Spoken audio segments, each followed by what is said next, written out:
Hello, welcome to another episode of Rewiring Health. I'm so excited to be joined with Becca today. I think we're going to have a great conversation that will really resonate with a lot of people. And what we're going to be talking about is exercise addiction, the identity of being an athlete, and how it affects you on a daily basis, and kind of how that manifests itself into something that becomes even greater and affects us so deeply.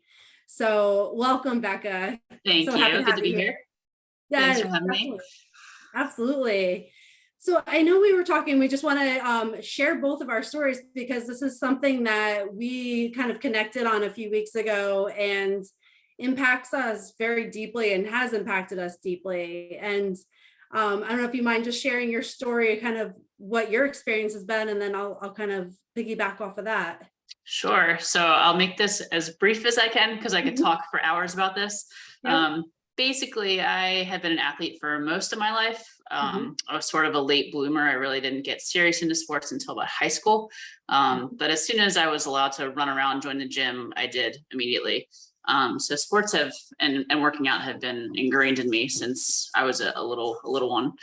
Mhm. I ultimately played two Division I sports at George Washington, and that's kind of when my injuries began.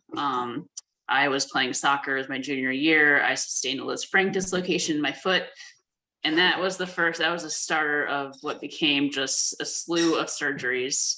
Mhm. Um, I've now had 41 orthopedic surgeries, which is insane. Mhm. And part of that is kind of pushing myself too hard and trying to come back too fast. I also do have a hypermobility component into that. So couple the hypermobility with a love for working out somewhat excessively. And it's just a recipe for disaster. So in college, it was sort of my first time really having to take time away. And I recall a conversation I had with an athletic trainer when I first got hurt. And he said, Becca, you're gonna have to take time off, so you better find some other hobbies. And that was the first look that I had at like, oh, like sports are truly became like my identity. And when I lost that, I was lost. I really didn't know what to do. My grades suffered. Um, I had other hobbies, but nothing really fulfilled me like sports do or did. And as I said, like I just had surgery after surgery after surgery, and I've always searched for another sport or something to fulfill that loss inside, and I don't think I ever will. Um, but yeah, it's just been kind of a battle of struggling with sports being an identity. Thankfully that I've become a physical therapist. I've been a PT now for 12 years. So I do stay connected with athletes in that manner. And it's been cool using that form to help athletes get back to doing what they love to do since I can't anymore. So that's kind of been like my journey is the short version and how Yeah. that's where I am.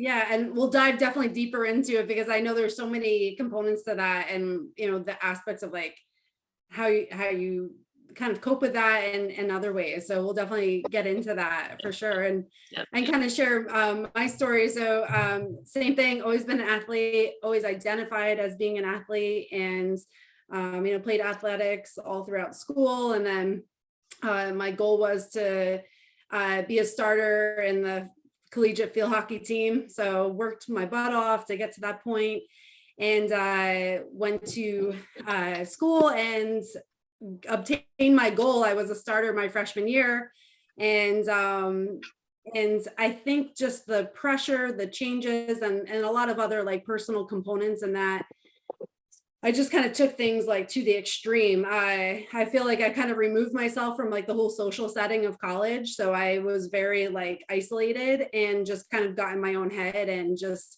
pounded the pavement over and over and over again. Like I would just be running. I would go to every practice, obviously, and then I would just go do my own workout afterwards. And that's just how it became. And I prided myself in that, like, no, I'm the hardest worker on this team, and I'm going to be the hardest worker, and I'm going to continue to keep my spot. And it just kind of blew up in my face, really, because I got to my goal, and I really didn't feel like I meshed with this first school I picked. So I ended up transferring after my first semester and went to another school. And then there again, I'm like, I'm going to make the starter team here. And at that point, when you miss the whole preseason with that team and you miss the whole season with that team, you're kind of on the outs of that team. And that really played a huge role in my mindset because I knew I was good. I knew I could do it, but it was just that whole pressure situation of like, you don't fit in here because they already have a whole team bonding that has happened, that you were with another team during the fall. And so I basically coped with exercising even harder. So I would be out in the morning running was my big thing. And then in the gym, I would lift a lot. Then I would go eat breakfast, go to lunch, and then run again and go to the gym. And then after dinner, be back at the gym, 3 a.m. going out for runs all the time around campus. And while people were getting ready to go out or coming back from the bar scene, I'm on campus just running and on the field playing. And that just really like became like, what you're saying, like my identity, like this is who I am. Like there is no room to take a day off because this is who I am. Like, and it was comforting to me because I knew that was always there for me. I could exercise whenever things were hard, whenever you were going through anything. And I could always go back to that. And I don't know if this was your experience, Becca, but like I got so much praise for that as being like, you are so, determined, you are so dedicated, like, wow, I could never do what you do. You're amazing. And I kind of fed off of that because like people gave you so much praise for it. And you're like, wow, I am. And I think for me, I didn't realize it was such an issue until it kind of escalated. So was that your experience too? Oh my gosh. As you speak, I'm like, oh my gosh, this is my story too. I was sort of a late bloomer in sports, and my goal was to get 12 varsity letters in high school after really not playing a ton of organized sports. Mm-hmm. So my motto was like, more is better, right? Mm-hmm. So I would practice and then I would go home and practice some more, wake up early, do cardio beforehand. It was just like a never ending. It's pretty amazing, like what our bodies were mm-hmm. able to like keep up with and sustain. Yeah. It's wild, but yeah, it's kind of like the self-fulfilling prophecy. Like the harder I worked, the better I got. And my teammates praised me for being a dedicated hard worker. Coaches loved it. Mm-hmm. And yeah, I got away with it until I couldn't. Yeah, that's exactly it. Yeah. And I think it's like when, it sounds like kind of the timeline is like more like the 20s, early 20s when you're in like the thick of it. Yeah. Same for me. Like when you're in your early 20s, like you have a bigger buffer to just continue to exercise like that. Like you don't feel the repercussions of it until later in life. And that was like my experience. I'm like, well, my body's handling it. I'm fine. Like there's nothing wrong with this. Like I didn't see it as an issue until like later on when like it started getting out of control and I was like removing myself from every social situation, like, and exercise became the end all be all for me. And like, and then you realize how much you miss out on when you look back on that, like that literally consumed your entire life because, the day wasn't good unless you got in, 15 miles that day. Like if you didn't hit your goal and you didn't continue, like you're having a bad day if you didn't hit every workout, and it affects your emotional capacity. Definitely. I can really relate with the social aspect. I definitely turned down a lot of opportunities to hang out and socialize because if they were going out on Friday night, like I couldn't do that because I needed to sleep in order to wake up Saturday morning and just go. So yeah. I can totally relate to that part. Yeah. And I think it just compounds it. I don't know if you experience this too, but it makes it so much worse because you see everybody like having, the college experience, like everyone's having this like best time of your life. And you're just like, is this really the best time of my life? Like, I mean, that's how I felt. I'm like, I was proud in a way of what I was doing because I didn't realize how much it was impacting me. But I came out of college with very few friends, because that had consumed my time. And it's like, I think that almost shame of not having a social circle in college kept the impact even harder on me after college, which kind of continued the obsession where it's like, I gave up all this for so many years. I don't really have that friend circle that you're supposed to get in college because of this. So let me just keep doing what I'm doing because it's comfortable. Yeah. I think when I decided to play sport in college and ended up being two, I went in thinking everyone's going to be like me, like everyone's going to be a workhorse like me. And I get there and it's not like a lot of them were able to Yeah. balance like education and socializing and practicing, and they just had this nice balance. Yeah. And I looked at them, I'm like, they're not taking this seriously, but Yeah. they were the ones that were healthy and I was Yes. not. Isn't So it yeah, crazy? yeah, yeah. Yeah, it's like how your perspective totally shifts. Like you think like, no, I'm the one doing things right. But yeah, like in hindsight, you can see how we're like, wow, I should have allowed myself to have that balance. Yeah, it's kind of wild how it takes your mind and warps things that you can see a little bit more clearly when you're kind of out of that Mhm. situation. Yeah, and I personally have a lot of regrets because I feel like, I mean, I had pretty much a career-ending injury my junior year of college playing soccer, and I really never reached my athletic ability capacity because of all the injuries I sustained. And had I been able to recognize this or listen to people who are telling me this, Mhm. and trust them that, Becca, maybe if you slow down, like you can actually like sustain this for a good Mhm. amount of time. But I wasn't Yeah. able to hit that break for years until really more recently. And that's very frustrating. So I hope that, I don't know, whoever's listening to this hears this message, plant the seed that it's okay to kind of slow down. It's Yeah. it's hard to see that long term part of it because especially when you're stuck in it. It's so hard to hear anything else. It is. Yeah. And I think it's like that you almost have to come to that realization yourself, but it's like I completely get what you're saying because like at the time I was so obsessed with doing what I was doing and like when it becomes your identity, like you can't see anything else because you're like, I'm not gonna give up myself to take it easy. Like, and then you just think everybody who's telling you to take it easy is just not at where you are. So you Hmm. don't really take credence in what they're saying, even though it probably is good advice, at the time, but it is so hard to see anything other than what you're doing when you're in the thick of it. And yeah, unfortunately, like it came to bite me in the butt too. Like, I played collegiate field hockey and then unfortunately my kind of like eating disorder at that time, which now I recognize was an eating disorder because I was, eating excessively and then using my exercise to manage the calories I was taking in. But then it kind of got so out of control that I couldn't manage it with exercise alone. And that's when I started purging through vomiting. And I think that was kind of like my point at which I realized like I'm not doing something healthy. Like this is more than what I realized what it was. And Hmm. for me, it became a catalyst that like my exercise like addiction became so consuming that I couldn't keep up with the collegiate team anymore because I was exercising so much outside of the practices that like I was breaking down. And so I ended up giving up my collegiate spot and regretted that for many years. But now I give myself a little grace because, I recognized how unhealthy my mindset was at that time. And there was a lot more going on than just me being like, I'm going to give it up. It was like, I literally couldn't do more than what I was doing. And it is that regret. Like I regret what happened back then, but I do give myself more grace now because I was, hurting inside Hmm. at that time.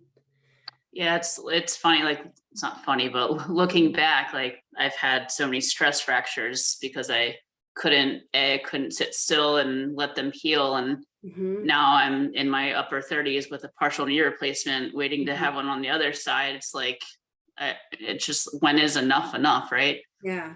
And I think Yeah. it's taken me a long time to kind of accept my limitations. I don't know if I say that. I don't know if I truly believe it, but Mhm, just trying to find like other avenues to fulfill me and like talking about that identity piece, like finding other things to fill the pie chart. mhm, Understanding that like nothing is going to fulfill me like competing did, but mhm. all athletes have to retire at some point. And that's okay that nothing ever will fulfill me like that did. Like I lived that part and I can't go back. And if I try to go back there, I'm just going to end up at surgery number 42, 43. And at some Yeah. point, it's like, is it worth it? Like I have to play the is it worth it game. Mhm. Yeah. Yeah. Yeah. And just to be able to see like that balance, like, because I'm sure, and I know like if you're where I was, like, you don't even see that, is it worth it? you don't even ask yourself that when you're in the thick of it, Nope. because it's always worth it, you Yep. know? And so the fact that you can question that, it's like, that just shows that healing concept of it, that you're, questioning the positives versus the negatives of continuing that, and kind of compartmentalizing, like that was then and this is now, and what serves you best now, which is so crucial to kind of ask, and just recognize that, like, there are chapters of life, and what we were then, it's, there's reasons why we're not doing the same things that we were doing then. And Yep. it is part of that journey, and recognizing that that's not necessarily a bad thing. It's actually good that you're in a different place today. Absolutely. Did you have like a breaking point, or was it kind of gradual like you were describing, or was there one day you were like, all right, like enough is enough? Yeah, I think for me, like, it took me a lot of like soul searching to see if there was, because someone actually asked me that a while back, and I was like, man, I don't know. And then I was like thinking about it, and actually went back to one of the journals. I used to journal a lot at that time, and went back to one of my journal entries, and it was later in college, and I remember I had just eaten like so many, like I ate chocolate chips, like I had just binged completely. I exercised really hard, and like I knew how many calories I had taken in, and ended up vomiting like multiple times after that to make up for that. And sorry for anyone, hopefully this isn't a trigger, for anyone who's listening. But I sat on my floor, and like my heart was pounding. I just felt like my heart pounding. I was like flush, like hot, and it just like felt off. Like, I'm like, my system's like getting affected by this. And I just felt like, oh my God, I can't continue doing this. Like, this is gonna wear me down over time. Because I think it was like, once I started purging through those means, that was kind of like my wake up call, like, okay, this is really getting out of control. And I felt completely out of control. And I feel like that was kind of like my pivotal moment, that I realized I had to change something. I didn't know what I had to do. I just felt like I can't live the rest of my life like this. And so I feel like that was kind of like the darkest moment I remember. And it did pivot me, but it took me, I mean, I would probably say 3-4 years after that, where I really felt like I kind of had a handle on it. So it wasn't like I had that rock bottom and like everything, Yeah. miraculously got better. It's never a linear journey. There were many setbacks throughout that. But yeah, I feel like that was like, I remember that moment, and I mean, there's a lot of moments I remember, but that one specifically was like, yeah, I can't keep living like this. Like, I don't want to live like this. And I'm sure you can relate, for anyone who's gone through it, like you don't want to do this. Like, it's not something that brings you joy, but there's such a level of like control and hold and comfort in it that you don't really even want to let it go sometimes too. So it's that inner battle of knowing you want more, and you want to feel pure joy and doing something more, but having so much comfort in it that you don't want to let it go. It's just like an inner turmoil. And so I went through that for many years, just kind of figuring out, how do I let it go, and how do I replace it with something that helps me and serves me. I think that's part of the hard thing, is like, for me, like I love movement. I love exercise. It brings me so much joy, and that's like legit. It's not just some crazy thing talking, but at the same time, it also can cross the line where it becomes harmful. And untangling that is really challenging. So I've worked really hard more recently to kind of almost like question my intent. Like normally I'm like, wake up, go. Like there's no thought, there's no time to like think about it. But I actually like take the time to kind of be like, did I sleep enough? Like, is anything hurting? Like, do I feel like I have to do this? Is this like a have to versus like a want to? Am I prioritizing this over other things in my life? So there's a whole list of things I kind of check in with myself to be like, what's my intent behind this? Yeah. When did you feel like you kind of had that moment where you started doing that, like to check in versus just go with it? That is definitely like within the last year. Admittedly. I mean, I had also it's kind of funny you brought up the journal, because I too just recently started rereading some of my stuff, and I try not to do that too often. But I was reading these entries about like changing 4 times in a day because of working out, or like I would be on the cardio for hours and hours studying, and it's almost like I connected, like I'm studying, so I have to do cardio while I'm studying. Mhm. It almost becomes like a habit. So Yes. I think looking back at that, I'm like, how did I ever do that? And I don't want to do that anymore. Like, I don't want to spend endless hours on a piece of cardio. Like, I'd rather be outside exploring and spending Mhm. time with people and walking my dog and all those other things that bring joy to my life versus just spinning my wheels. Yeah, absolutely. I know it's like it's almost a matter of you notice that like the same thing with you. Like when you look back at what you did, you're like, how did I do that? It's almost like it's almost like an out of body experience. In a way, you're like, how like I don't know. It's like because when you get into a different mindset, I think when you look back, you're like, wow, man, that is like so a different person now. And I think the more you heal, the more you like almost disassociate with like what you did, and it's like yeah, it's just kind of wild to think about like things that you just did. Like Mhm. that's just what you do. It was like subconscious, like this is who I am, this is what I do. And then when you can step outside of that, it's pretty amazing to see Yeah, the and I'm sort differences. of taking a left turn here, but I treat a lot Mhm, of youth athletes, and mhm. gosh, seeing what they are doing these days and the amount of practices they have, like Yeah. barring the stuff outside of all of that, it's just Mhm. the nonstop. And it's like when's enough? Yeah. It's Yeah. scary. And I almost wonder too, like, I don't know if you can speak onto this since you work primarily with athletes, but there's been such like a specialization, like push. Like, I almost wonder, is it going to get almost worse with that because there's so much of a push for you to be the best at one sport now, where versus like, I feel like it was more diversified before. Yeah, for sure, that's a huge issue. And what you just made me think Mhm. of, like when I was a kid, is very like internally driven to push myself really hard. Mhm. Yeah. But now these kids not only probably have that, but they have the external from their coaches, their parents, the strength coach, the this coach, the that coach. They have like 5 coaches by the time they're 10 years old. Yeah. And it's like it's crazy and Yeah. scary. Yeah, and I imagine too, the financial aspect of that, like going to college, because college costs have gone so high that like that becomes your ticket to not be burdened by student loan debt. And I can imagine that also plays such a big role in that pressure too, to just be that even further, in your game. Yeah. And I kind of Yeah. going back to identity, like their parents are almost like putting that identity, requiring them to like fit those shoes, like jump Mhm. into that identity piece. And then when they don't achieve those goals, then what happens? Yeah. Right.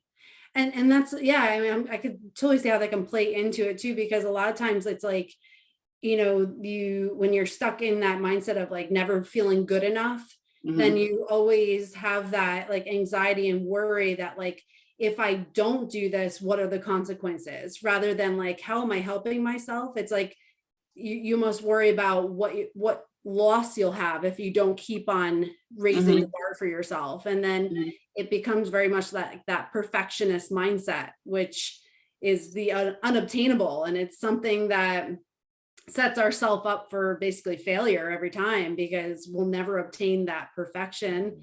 And then we fail. And then it's like a vicious cycle of feeling like you're just never enough. Yep. And and then that plays into a whole role of how we cope with that. And it becomes very unhealthy. And you can see how there's like that slippery slope between like being an athlete and being kind of what we had dealt with, Hmm. I So can yeah. relate to that. Even in my adulthood, I can relate to that because Hmm. I was finished playing in college sports. I couldn't really play organized sports because of my injuries and surgeries. And then I got into trail running and decided in my 30s with not enough training, improper training, running 2 ultra marathons within 3 weeks of each other. And Wow. that was kind of my turning point because I finished them. If I had just done the one, it would have been fine. Like I felt great, like Mhm. no injuries, but I pushed the second one because who runs 2 ultra marathons in 3 weeks of each other? Yeah. Like that's kind of talking about that, like raising the bar. Like I have Yeah. to, like whatever the baseline is, it's not enough. I have to take it up 10 Mhm. levels. Yeah. And after that race, I had so many injuries. I ended up with like 2 major surgeries, and it's like, Uh, why? yeah. But Yeah. it's hard because that competitiveness is still like inside you, right? And again, Mhm. going back to like nothing fulfills that, and being Yeah. okay with that. Yeah. Absolutely. And it's like, I think a lot of times like athletes are like that type A personality. Like you are just so driven and it's like whatever the standard is, like that's never going to be good enough for you, you know? Like, and it is like, it's so true. Like I can totally relate to that because I'm like always, I'm better now, but I was the same way. Like I was one to like push myself like beyond what anybody else would do, like crazy stuff. And it's like, you just feel like you're on a different level, like you're kind of like a machine, like, oh, I can do it, like, yeah, nobody else can do this but I can do it, and you don't Mhm. realize like you truly are human and things break down and things get impacted, and it's, but you just think that you can always you're like a superhero, you always feel like you Mhm. can just do it, your body can push itself to that limit. And I know, I think it's especially in your 20s, you do that, but I think things catch up with you quicker now in your 30s, and you start realizing like, wow, okay, I do need to change my mindset, and it doesn't always serve to feel like you have to push it beyond that breaking point. Yeah, I think I said this earlier in our conversation, but you can get away with it until you can't.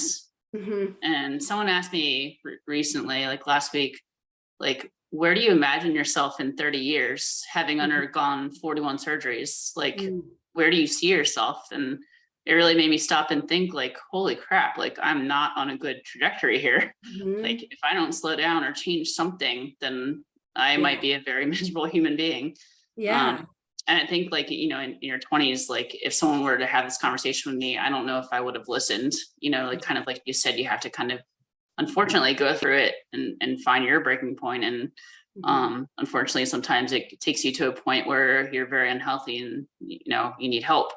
Um, but yeah, I'm now in my adulthood, like my career is my passion.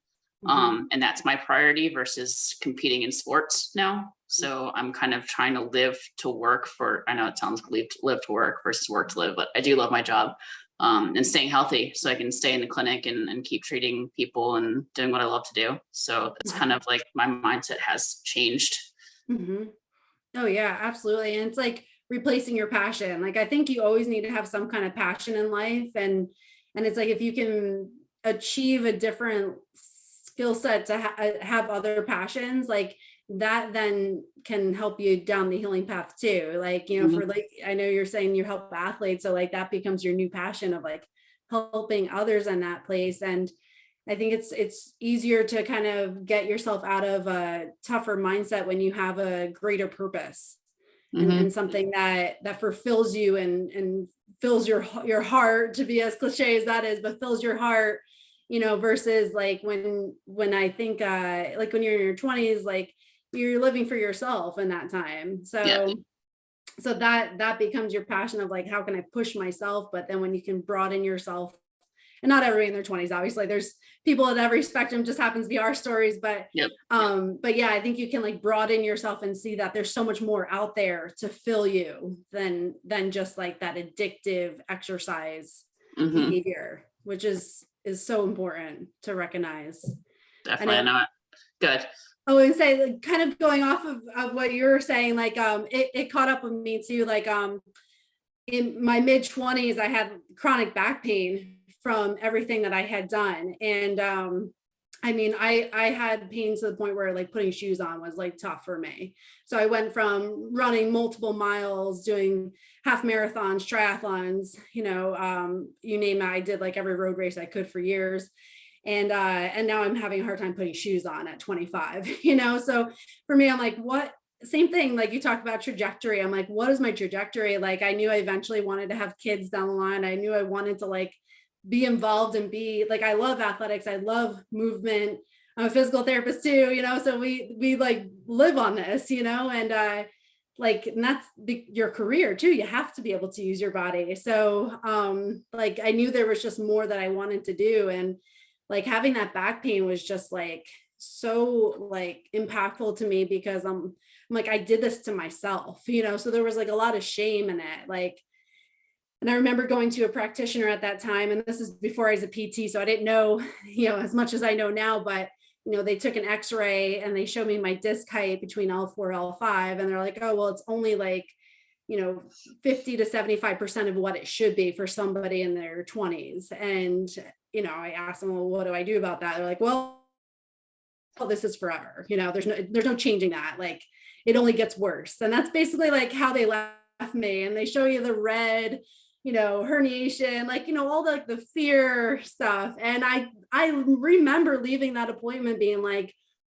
oh my gosh, this is my Achilles heel. Like, I'll never get over this. Like, this is only going to get worse. And, and then again, that catastrophizing mindset of like what I won't be able to do. And that's all you think about. And that's all I thought about for years after that, because it was so impactful to me that like, I set myself up for this. Now my body broke down. I have this pain and I didn't know, I was lost. I didn't know what to do. And thankfully I found myself out of that. And, I don't have back pain that impacts me on a daily basis.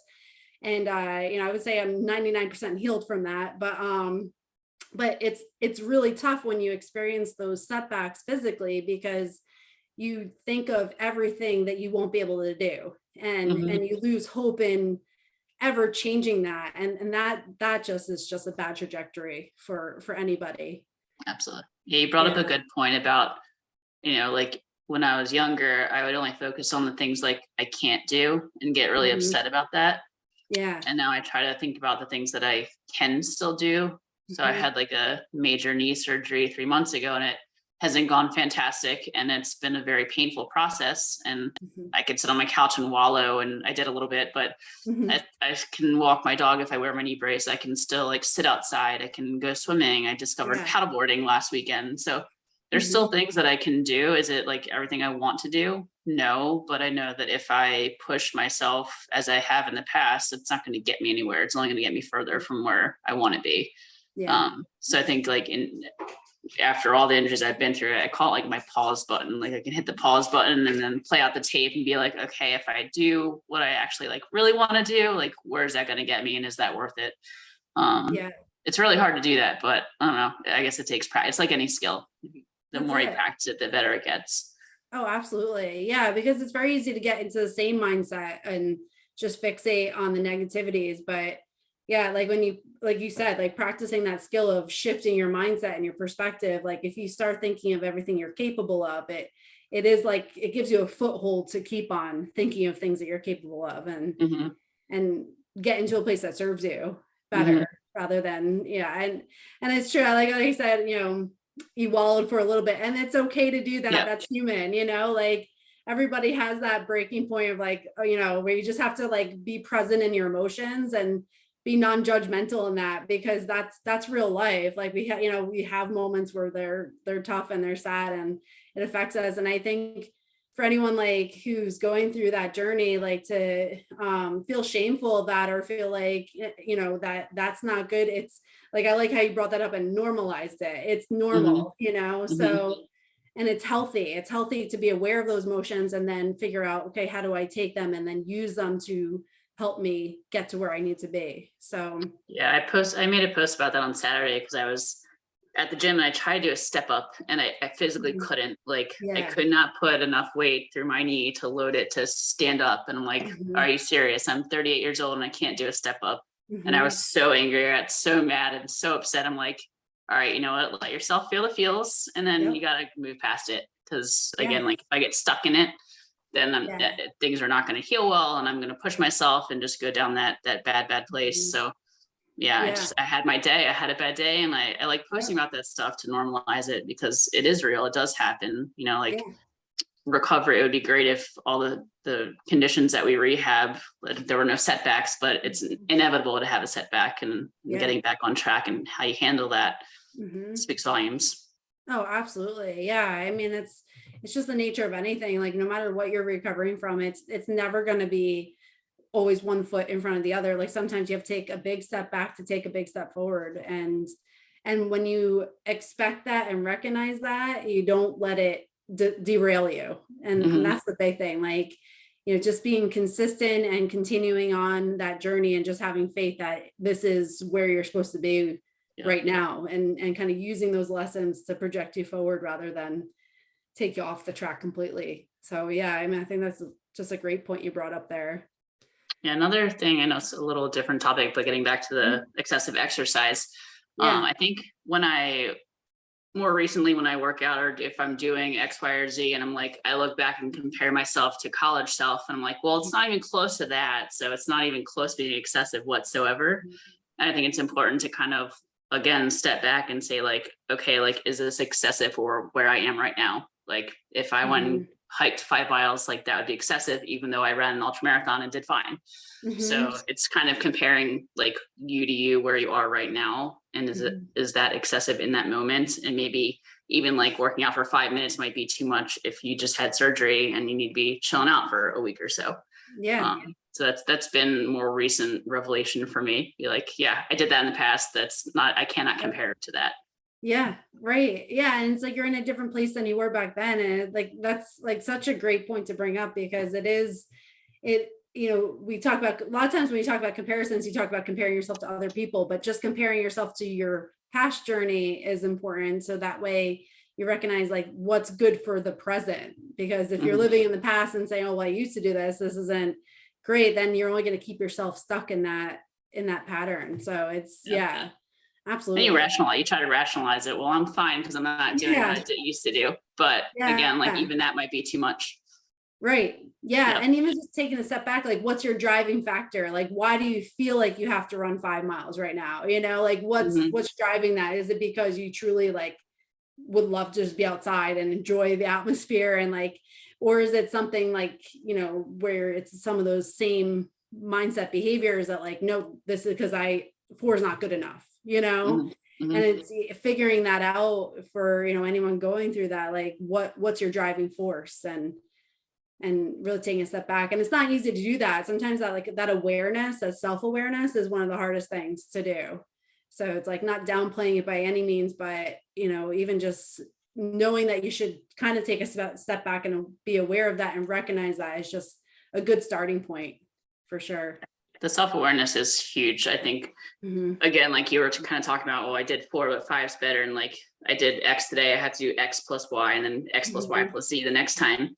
And so Yeah. I kind of now challenge myself to be like one day I do X minutes and then I do like half of that and then a little more than Yeah. that, kind of like all over the place. So don't get in the like habitual. I'm very like Hmm. ritualistic and like once I have a plan, like I got to keep pushing harder. So I try Yeah. to really challenge that because that can go down a bad place real fast. Oh, absolutely. Yeah. You can see how it is like such a slippery slope, especially if you've gone through that.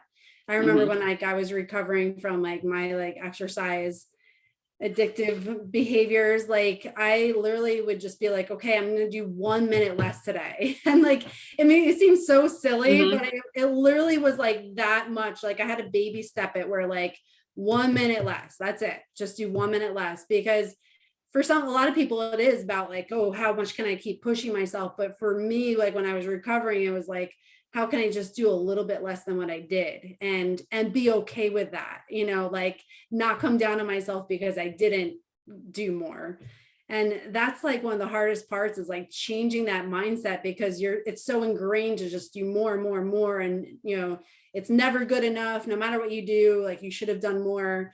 But to be like, okay, this was good enough and celebrate the success of doing less. Like, Yeah, which is so like backwards from what we're yeah, told and taught and like the messages we get all the yeah. time. Yeah. 100%. Yeah. And especially when you're a high achiever, it's like, this seems so against my grain, like Mhm. that, like, but it's so true. And just recognizing like, where are those messages coming from, that Mhm. it's not good enough. Like, am I telling that myself? Like, did I get it from somewhere? And like, we acquire these stories throughout our life and then we just take them as like gospel and we ingrain them in ourselves and own them as our own stories and then we don't realize how much that perpetuates all these things. And until you ask yourself, like, well, why am I doing this? You don't realize what the stories are doing to keep you going on that path until you like kind of counter those stories Mhm. with a why. You said Yeah. something interesting and it kind of made me think like it's harder for us to do less Hmm. and we need to like push into that. The fact that that's harder for us is a sign that we need to do more of that.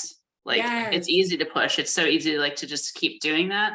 Yeah. So the fact that it's harder to do the opposite is probably what we should be doing more of. Absolutely. Yeah. It's like move into a place of discomfort, which is Yeah, doing less. It yeah, is like, yeah. yeah, 100. Yeah. Like that was a great synopsis because again, like doing things that are comfortable don't help you grow. They Hmm. keep you where you are. You have to get out of your comfort zone. And for anyone who's experiencing exercise addiction and has like, you completely understand that like doing less is uncomfortable. Like it Hmm. doesn't feel right. And yeah, and pushing towards that move, leaning into that is Hmm. so important. Yeah, I don't know, it's the more this earlier this year, I took a big break from movement. Just I had 4 surgeries this year, and my body was like, I'm done. mhm, And I couldn't, when I stopped, I couldn't believe how exhausted I was either. Like my body mhm. was like done. Like Yeah, I'm not moving. I'm beat. Like, and yeah, it kind of made me question, like, how did I keep, like, again, we talked about this earlier, but how did I sustain that for so long? And mhm, we're told so much that like rest is bad, and like we're not mhm. being productive if you're resting. And I try to like reframe that, and as in like I am actually being quite productive by resting, because it's allowing my body Yeah, to heal and quiet down. And mhm. I know you talk a lot about the nervous system, but it's just like when you're constantly in that drive, go, go, go, it's like you don't realize how tired you are and how much you're Yeah. really not listening to your body.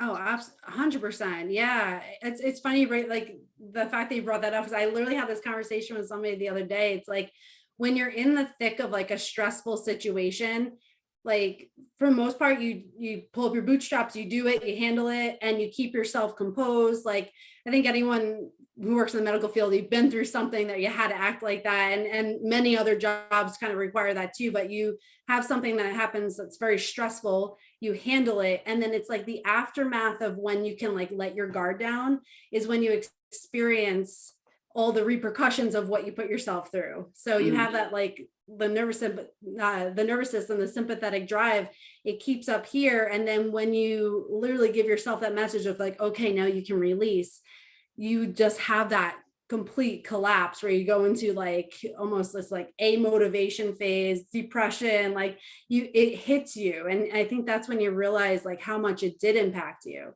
So Mhm. like you're designed to keep yourself together because you're in survival mode. And that's what happens with so many people who experience like eating disorders, exercise addiction, like you're in survival mode whether you realize it or not. And then when you allow yourself to like take a step back, you realize like, I can't keep running from this bear, like you're trying to run from this bear for, 3 months, 3 years, 3 decades in some cases. And like eventually, like you're tired. You can't run from that bear anymore. So you Mhm. need to like stop surviving and, get out of that mode. And then it hits you more. That release is when you like have that realization of like how much it actually impacted you. And I think it's important for those that do not take a lot of rest days to, Mhm. again, that's like it's harder to take a rest day than it is to keep going. I think I Yeah. challenge anyone who's listening to this to take a rest day and like Yeah. kind of assess what your fears are of doing that rest and taking that rest and time off. Like, Mhm. what are you fearful that's going to happen? Like, you're going to lose strength, you're going to gain weight, you can't like sustain your diet, like whatever the fear is, like really look into the mirror and question yourself. Mhm. Like why do, like what is driving you to keep going? Yeah. Oh, absolutely. And I think like a lot of times too, like when you're so in the middle of it, you ask yourself like the what ifs, like what if I don't do this exercise? But you can almost flip that as like, what if I allow myself a rest Hmm. day? Like what would happen then? And exactly what you said, like the world's not going to crumble underneath you. Like you'll be okay. And giving yourself like that option of like, what if I don't do it? Hmm. And being okay with that. It's Yeah. yeah, it's amazing when you just like take a step back and allow yourself that grace. Yeah. And the irony is the less you push yourself, the better you're actually going to be. Like there's Mhm. plenty of research studies out there that show you that actually like not working out 7 days a week, like you actually are going to Yeah. be okay. Yep. And when you take that extra time off, those days that you do work out or whatever you enjoy doing, like you're going to be so much more effective. Mhm. So Yeah. Oh, absolutely. Yeah. I mean, you're not designed, we're not machines, even though we think we are. I think we think we're invincible. And yeah, I mean, we need that time to recover mentally, physically, emotionally, and not only just the things that we see, like, your physical recovery, but like hormonally and neurotransmitters, they need to recover too. Like everything needs recovery. And if you don't do that, that's when you run into the trouble long term. I know we talked about this a few weeks ago. I think it's a good thing to bring up, like in my past, and I heard you say this too, like exercise was the coping mechanism. Like if something stressful is going on, if I go work out, I'll handle it or feel better by doing that. And the irony is what I kind of learned more recently. If I'm already in that sympathetic state and I go work out, that just keeps me there and keeps me amped up. So actually taking time to like find activities that quiet my brain, be it like meditation, listening to music, going for a walk with my dog, and not making it about how fast I can go, but kind of paying attention to the surroundings around me. Those kind of activities like really like quiet me down, which is what my body needs in those moments, versus just pounding myself further into the ground and being more exhausted. Yeah, absolutely. Yeah, because I mean, it is literally just what the nervous system. I mean, you're just pushing yourself. You're trying to cope with a sympathetic response, was like that fight or flight by fighting or flighting, So it just compounds the issues rather than bringing you back into like that homeostasis balance. So by replacing some of those coping mechanisms with better habits, that's where you can actually heal. And I think that's where that missing piece is for a lot of people, because they only look at what they're giving up if they don't do the exercise. But if you don't have anything to replace it, your brain literally views that as a loss, and your brain doesn't want to move in that direction. So you have to have something to replace those habits and have healthy coping mechanisms. So your brain is saying, okay, like we don't do this, but we do this now, and that's okay. And I think that's the missing piece for a lot of people, because they only look at the loss if they remove the exercise. But if they have something to replace it with and give themselves a different story that the brain can say, okay, this is my new story, then it can move forward. But without that, the brain doesn't want a void. That's it. It needs to fill in the story with something. Yeah, that's a great point. Any other parting words or anything else you want to kind of cover here? I know we went through so much. We could probably talk for hours on this, honestly. I know. I guess the main points are just, I don't know, kind of taking a big glance at your life, that whole pie chart, and seeing how much of a piece that movement takes up in that pie chart, and like thinking about the things that you value. And if you want the other parts to be bigger, then that big piece of movement might need to be a little bit smaller. And again, like we all have a breaking point, and we kind of have to look at ourselves and figure out what that moment is. But yeah, it's kind of nice now having a better balance. I'm not a big fan of the word balance, because things are always moving around, but better like homeostasis, I guess, like of kind of having a combination of all the things that I love to do now, and finding things that are safer, and coming to that, I guess, a place of more acceptance. Acceptance is a better way of putting it. To me, like accepting where I am and where my body is, and being okay with that, and not kind of beating myself up for what I did to it. And now kind of here we are, and moving forward and making good decisions from here on out. Yeah. Oh, absolutely. Yeah. And I think just the word acceptance is so powerful, because there's always things we can regret in what we did, and we can regret time that's gone by. We can regret lack of social situations. We can regret physical injuries. I mean, there's no shortage of regret that we can have. And at the end of the day, regret only festers negativity. So if we can accept that and say, like, this is my story, this is part of what brought me to where I am, and I accept that. And that is really the catalyst for moving forward. So I think that's such a huge point there, and being able to, again, give yourself some grace and space and allow yourself to heal.